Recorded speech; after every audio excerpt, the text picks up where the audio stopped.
When we left off part 1, I had asked you to read ahead in the book a bit, and I asked you to think about how V had posed as Macbeth at the beginning of the book, as V rescues Evie from certain death.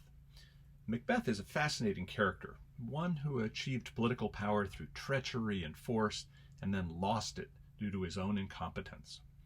Macbeth is a true Shakespearean villain, driven by ambition and self-regard. This is not the last time in V for Vendetta that V identifies with the villain. On page 41, V quotes Shakespeare again, this time from The Life of Henry VIII, when Henry VIII first met Anne Boleyn, whom he would later marry and then have executed for treachery, having accused her of adultery. V had just blown up the statue of Justice atop the Old Bailey, the most famous law court in Britain. He had accused the statue of adultery, of having cheated on V with the new state under Norse fire. Justice had lost its virtue, and so V destroyed it. In blowing up Justice, V is framed as Henry VIII, hardly a man of virtue, hardly a good role model for kings.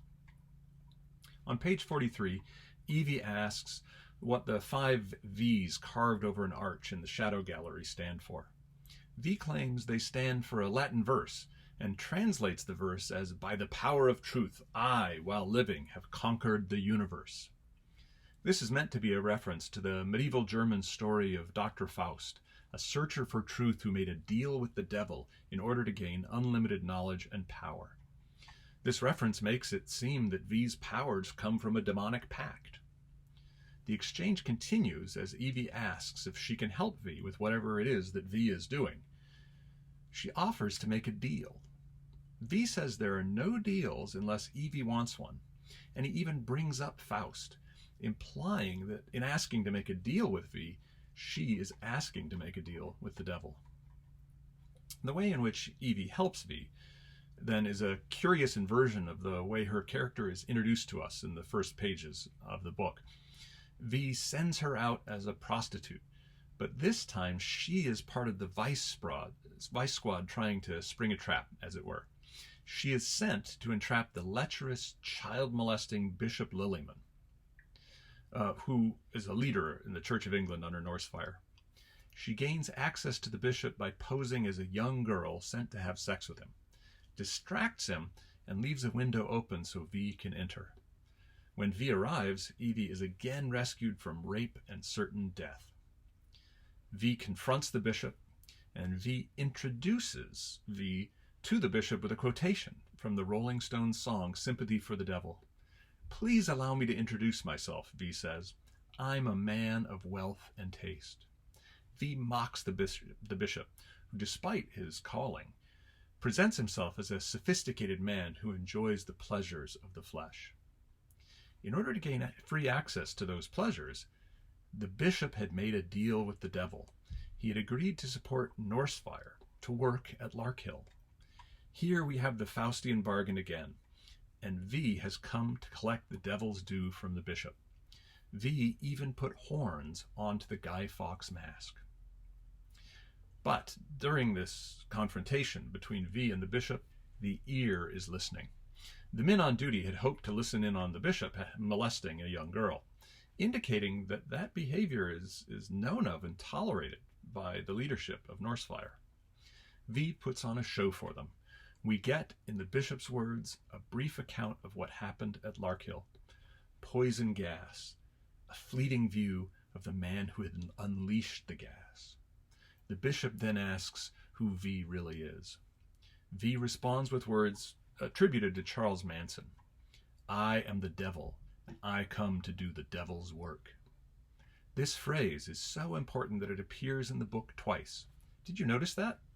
We see it on page 55 and then again on page 60. V gives the bishop communion, and the communion wafer is poisoned. V here challenges the bishop to produce a healing miracle, much as the devil tempted Christ while Christ was in the desert before his passion and resurrection.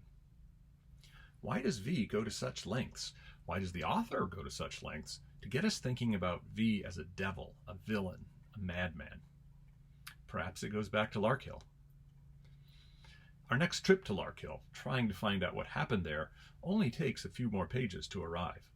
As the medical examiner who works for the nose, one Delia Surridge, sits at home on page 67 contemplating a rose found at the scene of Louis Prothero's kidnapping. We know it was left there by V. But the detective in charge, Eric Finch, does not. Surridge knows immediately that it was from V. From the moment Finch handed it to her. She knows what the rose means. On page 70, she awakes with a start and sees someone standing in her room in a Guy Fawkes mask. She knows immediately who it is behind the mask. She asks V if V is there to kill her. When V says yes, she says, "Oh, thank God, thank God." What horrible thing has Delia Surridge done that she is actually grateful when one of her victims arrives to kill her? As the story continues on pages 72 to 76, V and Surridge chat. There's no violence and there's no threat of violence. V had injected her with poison while she slept. V killed her, but V killed her gently and quietly with no pain. I'd like you to think about that. Compare the killing of Delia Surridge with the other deaths in the book. Why is Surridge killed with such care and consideration? If V is going to kill people with such care and consideration, why kill them at all? Oh, and this sequence also takes us back to the notion of a game of dominoes from page 7. Surridge says that she only knew that V was the terrorist when she saw the rose. What a coincidence, she says. V says, there is no coincidence, Delia, only the illusion of coincidence. If there is no coincidence, then the appearance of the first rose, the second rose that V hands to her, the journey of the first rose to Delia Surridge was all part of the causal chain V started, that the events at Larkhill started. Whatever Delia did there had finally caught up to her. Nevertheless, V is far from done. As we read in the other panels mixed in with V's conversation with Surridge, Finch discovered that V had, over the past 4 years, systematically tracked down and killed everyone involved with the Larkhill resettlement camp. Only when V killed the leaders did these crimes suddenly become visible. Louis Prothero, Bishop Lilliman, Delia Surridge, all dead. Who would be next? On page 80, we hear Finch explain Surridge's account of what happened at Larkhill to Adam Susan, the supreme leader of Norsefire. Surridge had kept a diary in 1993 when she ran medical experiments on people at the Larkhill camp, people she considered to be subhuman. It was there, through cruel medical experimentation, that V came into being, that V gained superpowers, that V was driven insane, that in a profound way, V ceased to be human. After telling Susan the story of V's creation, Finch points out that the diary could itself be a false lead. After all, V had left the diary in plain sight in Surridge's room. V wanted the police to find it. V had carefully removed pages from the diary. There were no clues as to who V had been before the grand transformation at the Larkhill camp. Could it be that V had killed 50 or more people simply to create a cover story, to draw attention from who V really was, what V might really be up to? If the motivation of all these killings was not revenge, then what could it be? All right, we've spent most of our time on V so far today. We found out what happened at Larkhill, or at least we've found out as much V wants us to know about what happened at Larkhill. Let's learn some more about Evie. What had happened to Evie? We last saw her on page 68. V had tucked her in and read her a bedtime story, one sure to be familiar to British children, about the land of do as you please.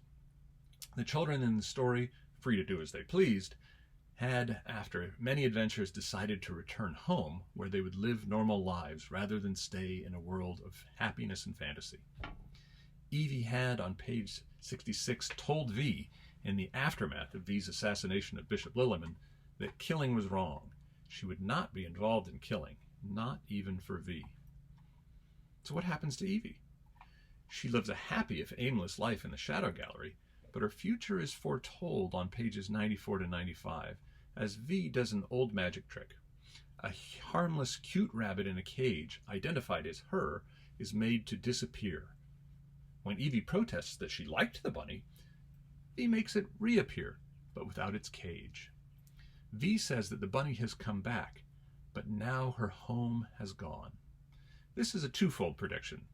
First, within pages, V will kick Evie out of the Shadow Gallery. Second, many pages later, Evie will return. But when she does return, she will be without her cage. She will be free. Okay, I went pretty quickly there, and I won't be surprised if you don't quite follow what I'm driving at. What all this has to do with bunnies and freedom. Well, Evie doesn't get it either. On page 96, Evie shows that she hasn't grown up and hasn't really been paying that much attention to what V is trying to teach her. She doesn't understand why V doesn't try to have sex with her. She wonders if V might be her father. So V suggests that Evie follow her, and V will give her a surprise. The surprise is that her father is dead, and that V has disappeared and abandoned her in the street. V is alone, on the street again, with nowhere to turn. Think about this for a moment. How much she have felt? What must she have done next? Think carefully. She's still at a point where she thinks that sex is something that one gives or trades away. It's not clear that she understands what love is, or what kindness is, or really anything at all, much about what it is to be an adult in the hard, hard world that Norse Fire has created in Britain. So, here's the real surprise in the book. Though it doesn't come up, there's something an Argentine Marxist revolutionary once said. The true revolutionary is guided by a great feeling of love. The surprise is the rest of the book is about love. How will V express love? Come back soon for part 3.